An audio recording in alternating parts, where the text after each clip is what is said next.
Hello, everyone, and welcome to Heart and Hand, the Rangers podcast. My name is David Edgar, and as always, I am your host, and I'm delighted after far too long away from the shores of the Flagship. It's Martyn Ramsey. How we doing, David? Glad to be back. A rare day of annual leave on a Monday, so using it wisely. Yes, indeed, yes. What could be better than discussing Rangers' latest away day travails, and they really were travails. Now, first things first, Mark, before everything that we're going to say today, if you've any intention or desire to go and win a title, you have to beat the team that is bottom of the table, will probably get relegated, and hasn't won a match in the last 25. It's a terrible result. There's no sugarcoating it. Nope. There is no way of particularly polishing that turd. I mean, we all look at the fixture list as it unravels and think, okay, that's maybe one. I think a lot of us felt that about Fir Park, rightly so in the end. But I don't think many of us really felt that there should be any problem, regardless of our difficulties on the road of late. We'll get into why, but ultimately that's the result. That's the bottom line. It's 2 huge points, not just dropped, but chucked about the room. Yeah, and it's now, I think, become a thing that Rangers fans are questioning the away form. One of the reasons why I was glad to get you on today was we were speaking about this last night, and you had the very sensible point that if you look at the performances in isolation, then you can take different things from it and maybe come up with reasons and whatnot. But the overall pattern is that Rangers are not winning enough away games. We're taking 3 points out the last 9, and that the old quick calculator, you're better winning 2 and losing 1 than you are going unbeaten in those 3. Yeah. But they were different performances in a way. The one against Hibs I just thought was a truly anemic performance. I thought Rangers offered very little at all that day. 0-0 was a pretty fair scoreline, actually. It was a very dull game. Motherwell, I thought we got outplayed, if I'm being honest. Should have won the game, though, because you're a goal up with 20 minutes to go against 10 men. You should see that out. Yesterday, the performance wasn't as bad as the result. Having watched it back, Rangers have made enough chances to win that game comfortably. And in fact, by scoring 2, should have won that game comfortably. It comes from the fact that we gave away 2 very, very cheap goals, which is something ugly that's reared its head recently after a fairly decent spell at the back. But as I say, while each of these games you take individually, there are different issues. The overall pattern, the overall direction of travel leads us to the conclusion that the away form isn't good enough. Yeah, I mean, I'd agree with what you've just said. In isolation, yesterday's the kind of day that can happen to just about any team there is. It really was one of those days. It felt like one of those days, like, oh, right, okay, the keeper's in that kind of mood early on. But I didn't think we were terrible. I thought we were quite bright at the start, and it felt like the goal was coming, the Romans header. In retrospect, probably could have done a wee bit better with it. He probably had more of the goal open to him than you first thought at the time. But it felt okay, and then, you give away a stupid free kick. The slack marking, obviously, was still a good finish. I mean, 9 times out of 10, that probably ends up over the bar. It's really hard to take on the instep like that. So it's just one of those. The second's appalling. But it's, I think if you were just looking at that game in its 100-odd minute entirety and alone, that's football, really, is your conclusion. They're just chucking bodies in front of balls all the time, and that's, these things happen, but we don't look at it in isolation. It comes off the back of Easter Road and Fir Park, which I would still maintain are far more worrying performances and more indicative of the issues that we will face further down the line this season. Replay yesterday, another 20 times, and it doesn't go like that. Replay for Park, then it probably does. Yeah. So it's that caution, that stodginess. Here's the thing, right? We're a point behind Hearts on the away form league table this season. second. It's not as if, Hearts and Celtic are absolutely grinding these out and we've been left in the dust. Everyone is getting nervy. Let's be honest, whoever is champion of Scotland this year will be the poorest for some time. It is that kind of season. It is not vintage great entertainment for neutrals, but it's not a classic in terms of the overall quality. So when you look at it in the context of the league, it's obviously not that bad. But I guess you and I, probably the generation that naturally feels that league titles are won on the road. That's where you really make the difference. You make your home a fortress, okay, but then it is at Tannadice and Tynecastle and Pittodrie and Parkhead and whatever else that these things are decided. And it's a worry given what we know the split will throw up. So there's a lot of things going on there, but it's also nothing new. I think we've moved this. It feels like we're stuck with Rangers managers, or they're stuck between two stools at times. You have the kind of more Russell Martin approach, which is it's just another pitch, it's just another game. We come and do our thing, and it's purely focused on us. The opposition doesn't matter, and you end up worrying why you're involved in this absolute battle. And it's somebody's cup final every time you go on a bus. That's lack of preparation. That's lack of understanding what Scottish football is going to bring up. And going the other way, and Gerrard was guilty of this. I mean, the away record in his first season was awful, and it started with that first game of the season at Pittodrie, where he almost kind of brought us down to their level, and teams quite enjoyed, therefore, playing that kind of game. Gio obviously quite cautious as well. So it's really hard to strike that balance of understanding you're in a battle, but trying to dominate, trying to impose, trying to pick a team that will, ultimately run over the top. And when we have gone on those great away runs over the past 6-7 years, whatever, it's usually when the pressure's off in the league, and it's actually just quite nice to get away from Ibrox, which is has been a difficulty as well over the past. Isn't at the moment. It's really, really bang on.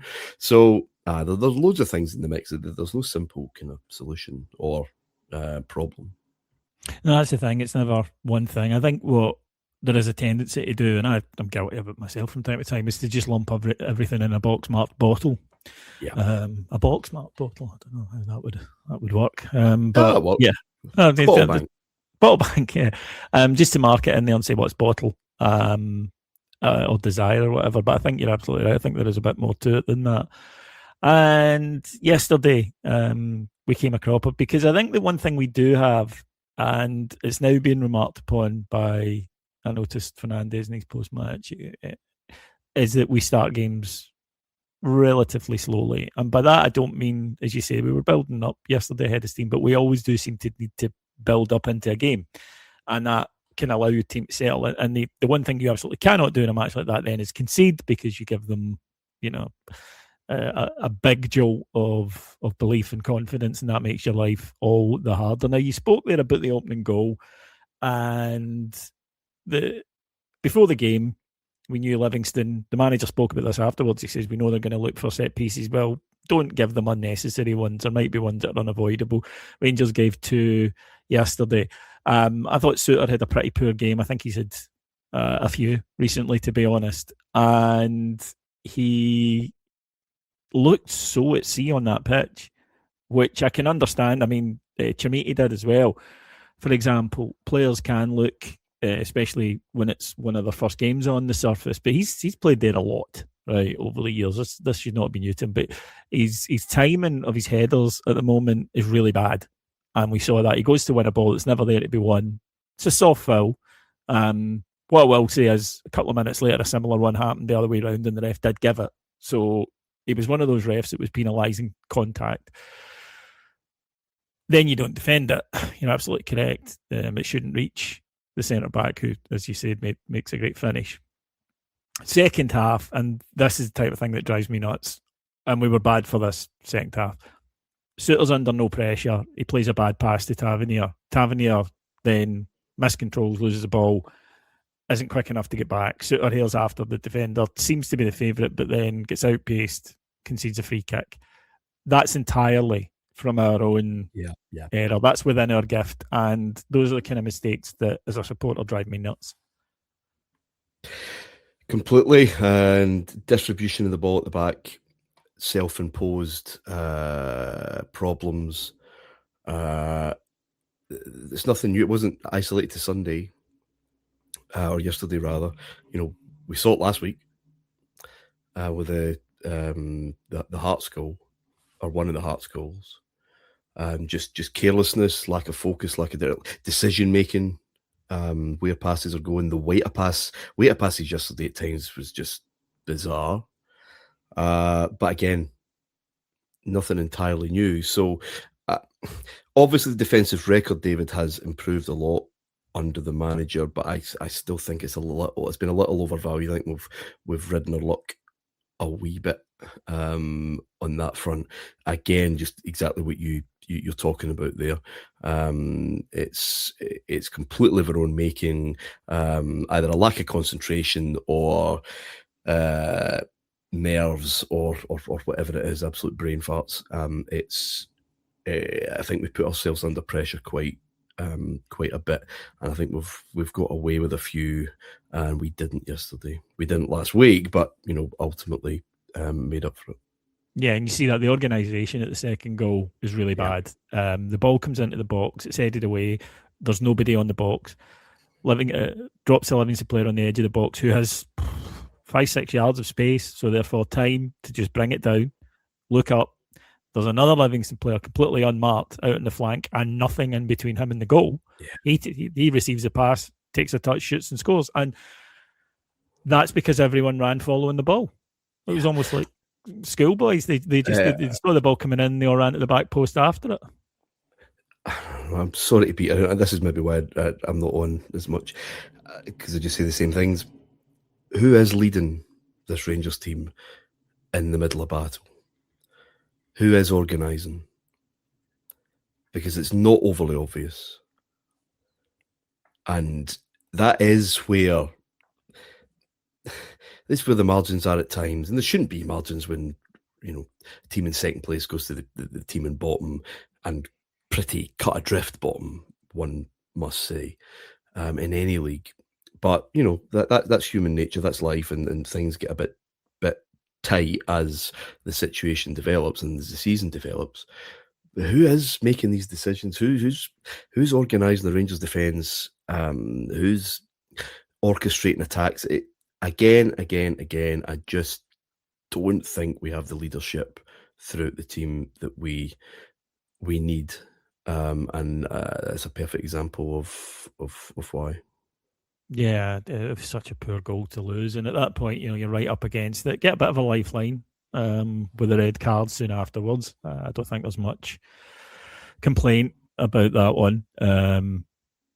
Goes for the ball, doesn't get it. Ball's a man down, denial of a goal scoring opportunity, and he's off. We then had a 10-minute spell, though, where the passing was kind of what I would expect if we were all drunk at a wedding and somebody started kicking a can about. The amount of times the ball was just played straight out of play, too far. That goes back to your bottle point. I think you said it in the group chat yesterday around this time in the match. So that we've lost the head here. It was just right. We've got a lifeline now. It's time to step up. And weirdly, I felt if we scored first before 80 minutes, we'd go and win it. Very nearly was the case, because I felt that one would really kind of blow the door down. But you're absolutely right. That was the moment I expected kind of Rangers to really capitalise, really get one, and then I think we would have been pretty comfortable in the end. But the passing, maybe I make too much of it, but I always look to a team's passing. If it's overhit, if it's underhit, it's usually a sign of tension. And I thought we were just losing it for that period of time there, a really crucial period of time, because, as I said, if we'd made it count immediately, I think they completely crumble. Yeah, so do I. I mean, I think the fact that once we got a goal, They pretty much did, even with 4 minutes to go. On that, manager's been playing Raskin and Chukwani in there. I think it's fair to say Chukwani's impressed. He's a good ball winner. Picks up a lot of loose ball, a lot of second ball. Raskin's passing in a game like yesterday isn't good enough. And considering that I think Diamandi has been playing well recently, is he a better fit for a game like that where you're not going to have quite the same need for ball winners? You're going to have a lot of the ball and you need to be able to try and keep the ball and build something from in there. In theory, yeah. But, I mean, Dio's, when he has come on of late, has looked as good as he's looked in his time here. But again, we've seen him being anonymous in games before. We've seen him being awry with passing. It's all pressure. I don't think we use the ball well enough at all. And I think away games, we come back to this thing again, just keeping it for ages can really ground an opposition down. It doesn't need to be quick all the time. It could be slow, fast. Just wait for that space and then hit, then be very dynamic and decisive. But I mean, Raskin's just an infuriation. Sometimes he can be so clever and impactful, but others just trying to do too much, and he's not good enough to do as much as he wants to do in a game at times. And then he's almost the embodiment of frantic and wasteful and just too tight, too on edge. And I think that spreads around the team because he demands the ball, right? He's the one that wants to orchestrate. And it's just, it's not clever enough. And yeah, I could have done with seeing Dio for sure. Don't know whether or not he's carrying an injury. There are rumours about that, but we haven't had that confirmed. Which is something that we never know. No, because you might get to with another selection choice. Yeah, it's slightly strange that he didn't come on at all, and I to the point where I just can't see the manager uses him a lot. So yeah, that was my assumption too. When we do get a goal back, it comes from doing something a little bit different, and Nedim Bajrami deserves the credit for this because what Rangers had been doing, as you say, trying to force it, understandably perhaps, but it's not the best tactics. Rangers are not alone in doing this, by the way. I've seen other teams, when they're chasing, do this. But it means you start crossing the ball in from wide areas that aren't maybe the best to get a ball across from. And if you're a team like Livingston, you're giving up the wide areas because you're saying we're going to pack the middle and be confident enough we can get enough bodies in the road if a ball comes in. They're set up for that, other than being caught on the back foot and players ghosting in, etc. They're like, yeah, that's fine, and they looked very, very happy with that. It's if you like, it's the trade-off for them. We can't dominate this, so what we're going to do is we're going to pack the centre of goal, willingly give up the ball in those wide areas, but as soon as they go down and try to get to the byline, we'll step out and try and deal with it. Bajrami gets to the byline. And then when he gets to the byline, his cross is blocked. He looks up and he cuts it back to someone. He doesn't just fire it into, in inverted commas, a good area or put it into the mixer. He looks up, he picks it, Fernandes. Hell of a good finish from Fernandes, who I must admit at that point, I was very close to wanting to shout and scream at because he'd just taken on a shot not long before it from about 40 yards that flew into the shopping centre there. But a hell of a good finish. And again, it's, Bajrami, it's somebody with a football brain.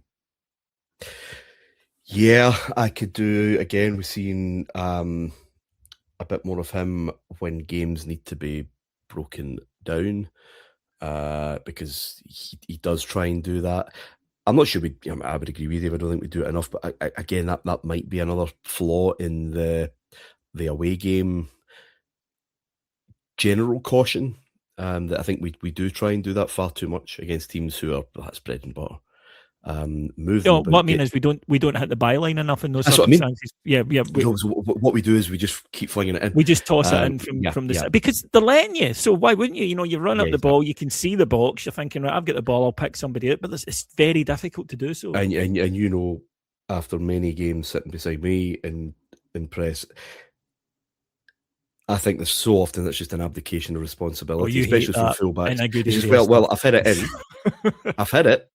I mean, I wasn't looking really who was there, but I've put it into position A. So, I've done my bit. Thanks very much. Well, anybody can fucking do that. Yeah, I So don't get it either. it's about exactly that with that first goal. It's about getting to far more dangerous, creating easier chances. Not quite a tap in, was it? I mean, it was well taken, but you know what I mean.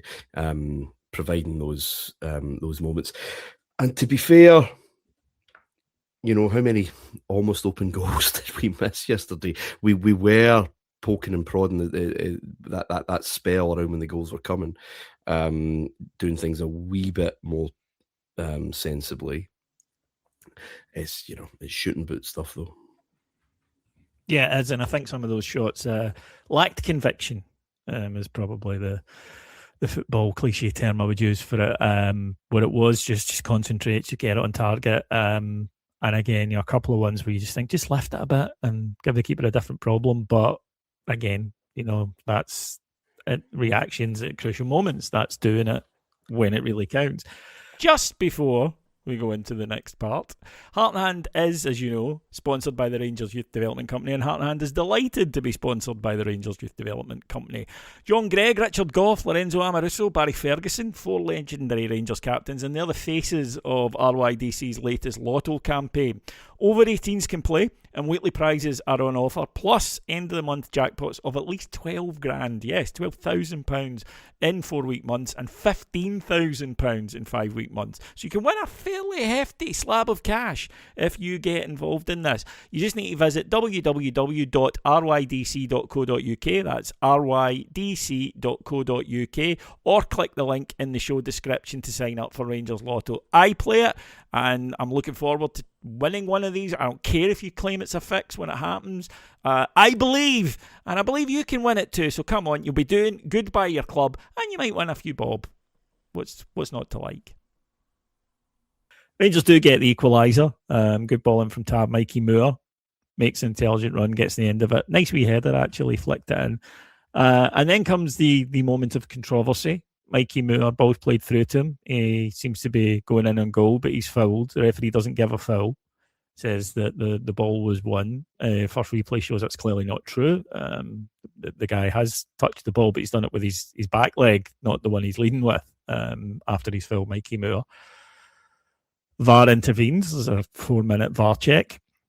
A debate about whether it's on the line or outside the box. Is it a penalty?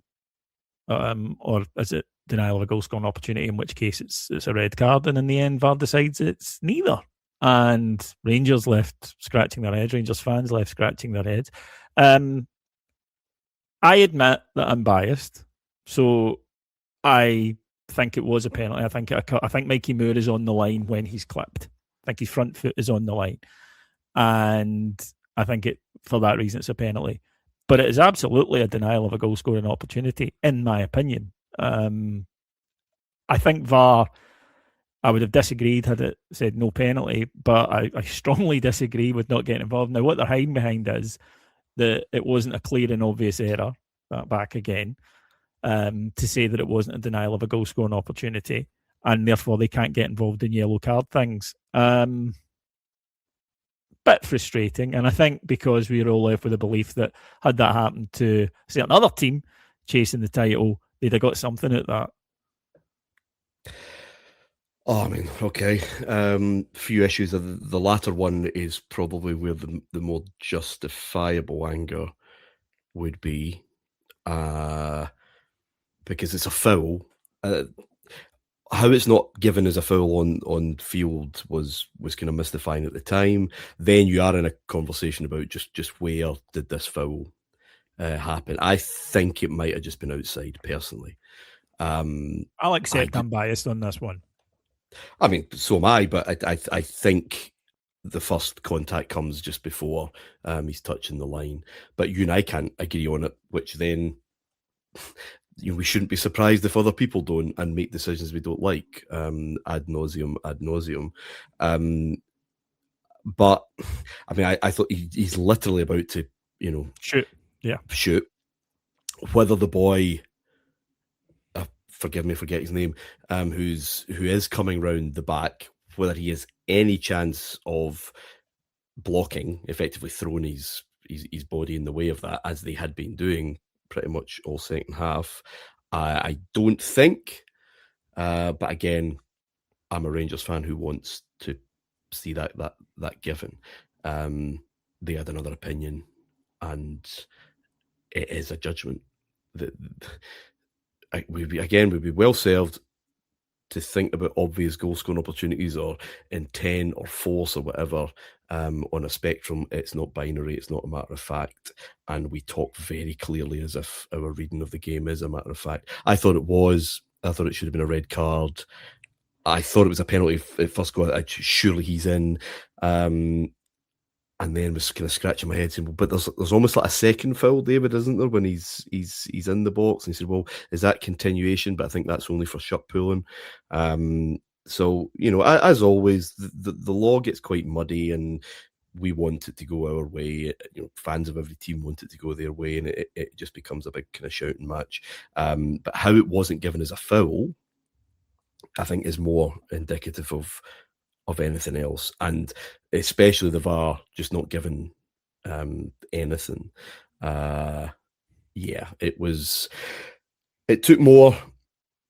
I actually would have preferred if they just kind of wave play on and just kind of got on with it, because it took more momentum out of that injury time period. Definitely. And really obviously at it, as we have been in Europe, and you think it's funny when it's your team doing it, but players down all the time, and it killed that, because you see 9 minutes go up and you think, oh, here we go, this goal's coming, which it did feel like, I must admit, but a lot of the energy was taken out of that injury time period for a variety of different reasons. But ultimately it's up to Rangers to create that energy again, and we didn't quite get going. So a highly frustrating day. Not the first highly frustrating day at Livingston. So it might be the last, and no one will see them again. But it's certainly not the first frustrating day at Livingston. It's been a bit of a problem for a lot of decent teams in this league. But not this season. No, not this season. Well, we needed the last minute. Celtic obviously struggled at home against them the other week. They can be a pain in the arse to the Old Firm at times. And it's just another step back.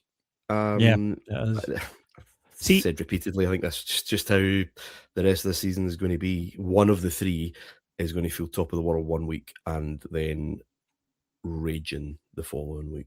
Yeah, I think that's fair. One of the, just to go down on a side route now, you mentioned there time wasting, faking injuries, and you're absolutely correct. All teams do it. We've done it. Right? I am not sitting here saying that this is purely against Rangers, because it isn't. However, just I watch a lot of football, and it's now become an epidemic. It really is bad now, as teams do it constantly, and I do think we need to look into it. You look, footballers are a bit like gamblers. They will learn the rules and learn just how far they can push something and manipulate something, and they are abusing the head knock rule. And I actually do have sympathy for referees, which might surprise people. Because what you're going to do? What you're going to do? You're told head knock. You've got to stop it. There's no that one's not black and white. That one's not grey area. That's black and white. That one is actually clear. It's not a matter of opinion from the referee. Somebody goes down holding their head, is lying there. You have to stop the game. And players are abusing that. Right? We know they are. We can see it. Goalkeepers who know that referees are not going to send them off are abusing getting treatment. Now, my take on it has always been that we have allowed a culture where any foul, whether it looked painful or not, if a player goes down, he is allowed treatment. And I've always said, even if you've had like a slight kick to the side of the leg, what treatment from a physio is going to help in that matter, right? It'll be a bit sore. How do five-a-side games get completed when there are no medical professionals there? And the reason it is, you get up and you go, that was a bit of Syrian, and you walk and run it off. And players don't, because they know they can take a break, get the game interrupted. in the MLS, Martyn, they brought in a rule that says if you are down for 15 seconds, you must leave the field for 2 minutes. And the rationale for it to players was, well, look, we can't take the chance that you're seriously injured because, you've gone down and you've said you need to see a medical professional. Therefore, we can't allow you. They were very sort of, what's the opposite of passive-aggressive?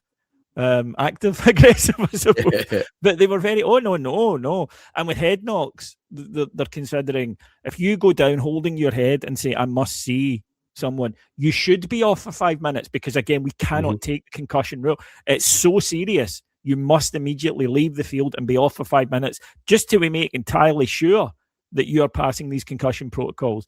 And their argument, and people say, well, it penalises people who have a genuine case. And it's like, well, yes and no, because if somebody genuinely has a concussion, they should be going off. That time. They shouldn't be coming back, right? That simple. And if someone doesn't, they're not going to go off. I think we do, and I know that, funnily enough, actually, coincidentally, IFAB, I've got this on their, they're having a meeting this week and they're having a discussion about it. I do think it's something that needs looked at. And at the moment, the amount of genuine injuries compared to the amount of ones that we're losing time at the game for fake ones is minimal. And I also think we need to move away from this culture of you were fouled, you are entitled to treatment. It should be very much a case of you're not hurt, mate. I can see you're not hurt. Or if you are, you're more than welcome to get up and wander off the park.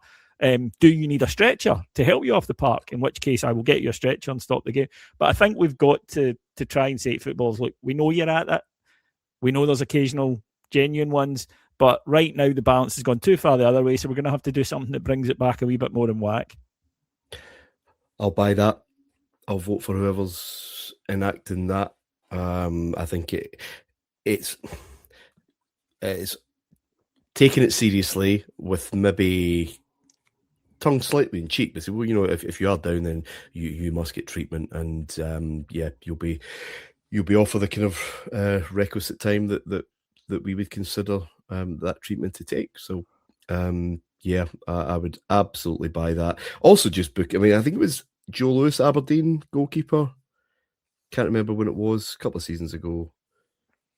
And I'm pretty sure he was time wasting in the first minute. Yes. Book him. Like immediately. Book them. And this is fanning about with goal kicks. Oh, I think I'll take it for the right hand side actually. Blah blah blah. Just book them. I'll stop the time. Just stop the clock. I'm not fussed with that either. By the way, stop the clock. Well, there are, again, this is another thing that's been contemplated, that they've done a lot of trials on this, obviously, as you can imagine, at youth level and stuff. And currently within professional football, the average a ball is in play is 54 minutes. Yeah. What they've done is they've then gone to 2 minutes with a timekeeper who stops the clock, a la other sports. And they found that the game then lasts round about 90 or 100 minutes still. It's still roughly the same, but the ball is in play for the 60 minutes.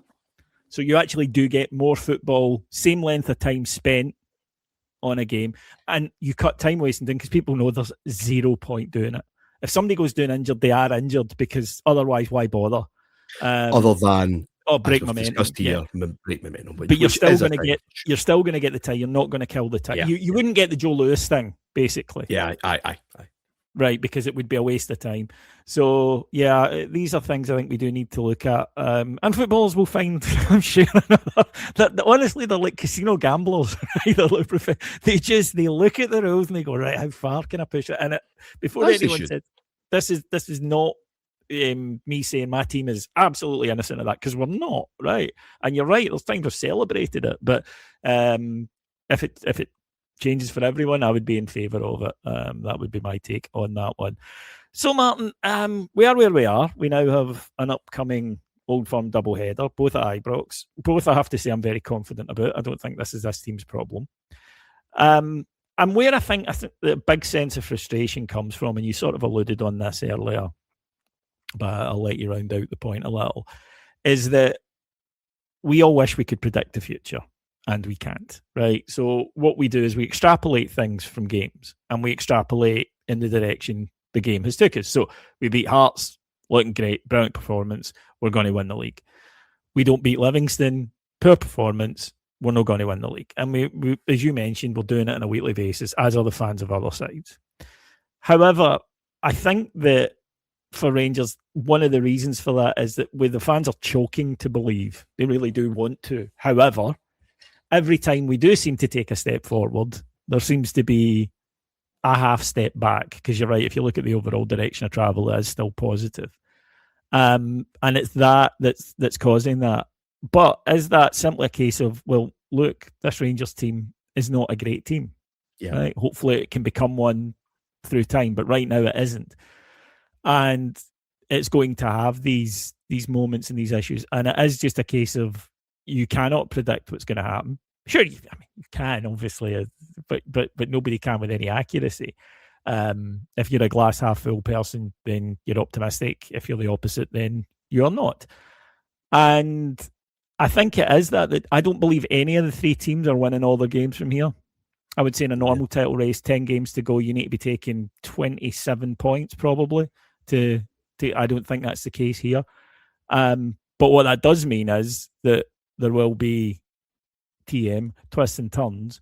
There will be ups and downs, because I don't think any side has shown that they have the capability to carp this particular DM. No, there are a lot of factors I go on. We do extrapolate because we're desperate to know what happens. And we don't. We've got no agency in it at all. So we do tend to just take whatever mood we're in and kind of run with it. I think for Rangers fans, not unfairly, and maybe I'm just projecting my own kind of concerns here, it's yet another issue with the away form and knowing what the split will do. Tynecastle, Parkhead, possibly Falkirk. That isn't good. That is not.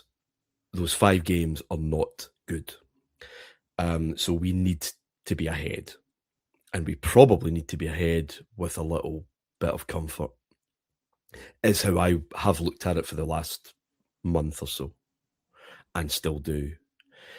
And the fact that last Sunday brought us 2 points closer, and keep that going. Hearts will stumble, and then you start getting ahead, and away we go.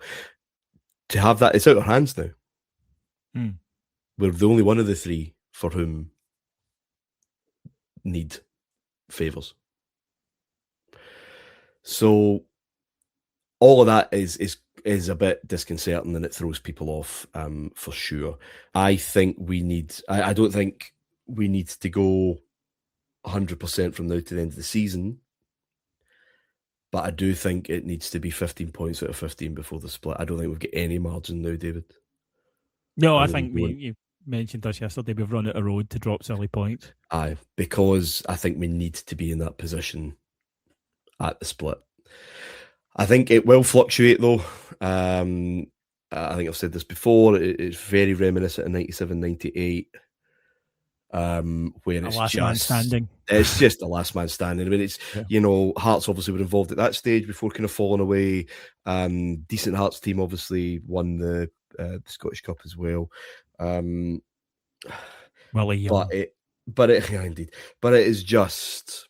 It was just that's not a good Celtic team that won that. It was a Rangers team falling to bits. Maybe there are parallels on the opposite sides of the old firm here.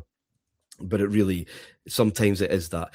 A league win is not a league win is not a league win. There's no universal points total that you need to get every season. It's just being sometimes less bad than the rest.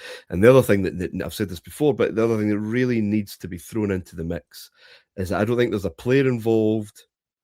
I don't think there's a manager involved in the three clubs, certainly in the positions that they currently hold, who have won a league title at the wire.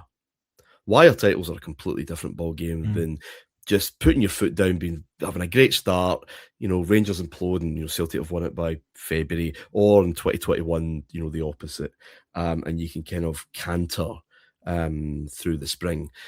When it becomes neck and neck, and every weekend just builds and builds in pressure, it's a totally different animal, and no one's done that. No one knows what that's like. Martyn O'Neill knows what it's like, but he lost the two that he was involved in both times. Yeah. So that has to be a factor in it all.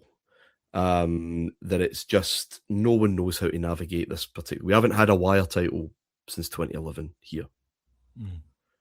It's a different animal, and it could be the death of me. But yeah, it's all up for grabs now, Davey. But last night, I'll be honest, and I'll try to be honest in these shows. I don't bang a particular drum necessarily, but last night was the first time I thought, I think Hearts could do this, just because Rangers and Celtic will do silly things in different ways. But that's what fans do.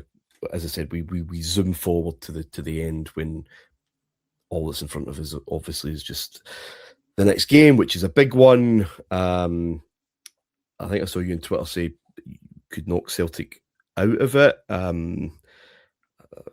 Maybe being a bit ahead of ourselves, but what it could potentially do absolutely is put them into a tailspin. I think they are just on the precipice of utter carnage. We'd need to need to win. I don't think I had realised the depth of the issues, because I don't follow them closely. I don't think I'd realised the depth of the issues until Thursday night and its aftermath. And I was very, very keen then to see how they responded, to see if I had maybe overread into that. What I've had the impression of is that this is a ship that is absolutely falling apart, and that O'Neill, and fair play to him, because they've asked him to be coach, PR director, mediator, fans liaison, scout, has held everything together.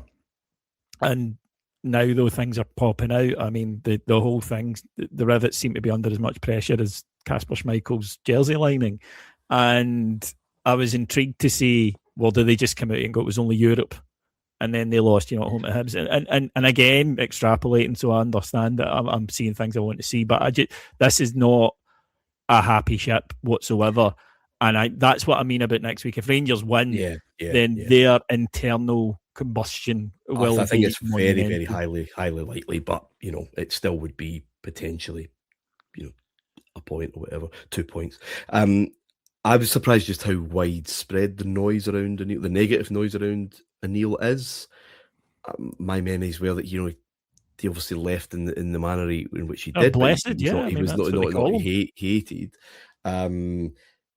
But it reminds me, Walter's first spell, some more extreme voices saying he's basically a shell for Murray and he's not critical, he can't be critical of Murray, blah, blah, blah. There's elements of that, but it's just huge. And whether that's just social media amplification, I've no idea. But that, again, as you said, don't follow their internal politics too closely. But that did surprise me. Just how much noise, critical noise there is, because he's not taking up arms against the board or whatever. So you're right.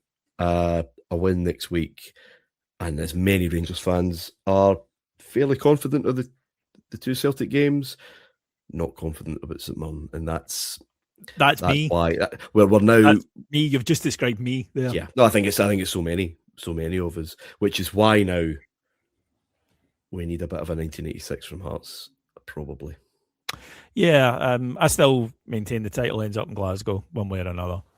I still think that, and that's probably being a bit disrespectful to Heart, but I've got, I'm 48 and I've got 48 years of lived in experience about that. So they need to show me that I'm wrong, and then obviously I will not believe that again.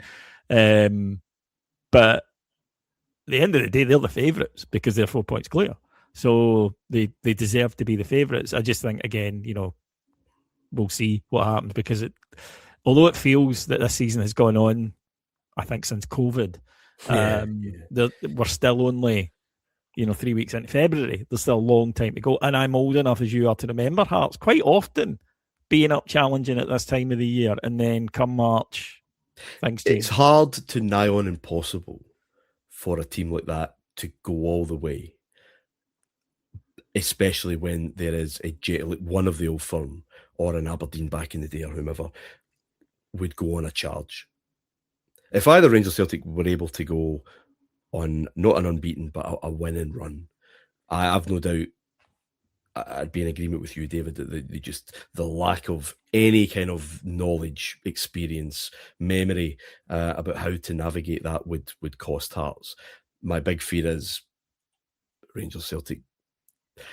Not sure either of them really look too busy looking at each other. Maybe don't. Well, just we've got big issues that we've improving. They've got big issues which they don't really seem to be addressing. It could well be that Hearts are just there. Regardless, whoever wins it, I think will just be bedraggled and bruised, but just left holding the thing.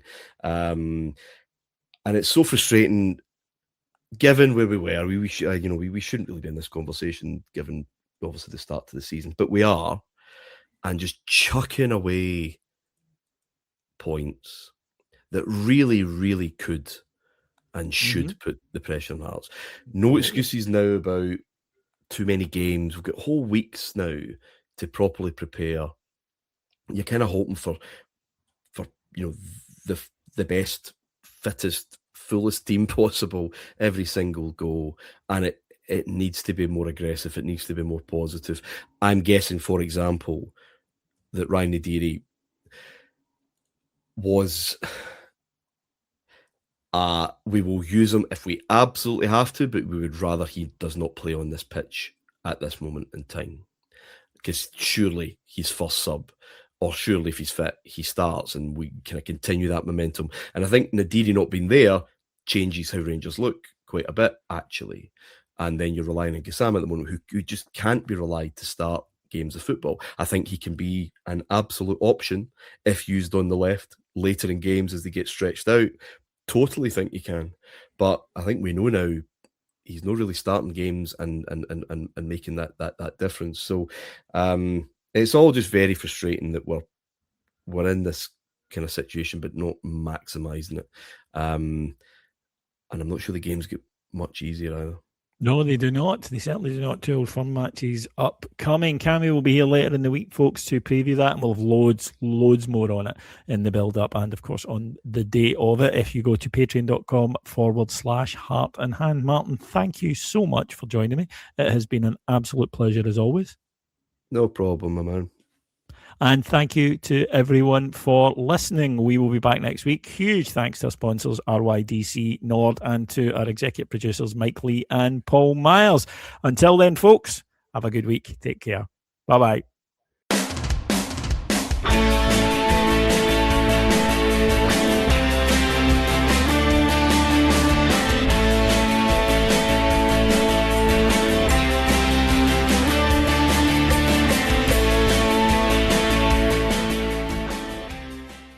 Please check out our sponsors NordVPN for the best in online security. It's the best VPN on the market, and you can try it risk-free now with a 30-day money-back guarantee by visiting nordvpn.com/Heart and Hand. That's nordvpn.com/Heart and Hand, and it's risk-free with a 30-day money-back guarantee.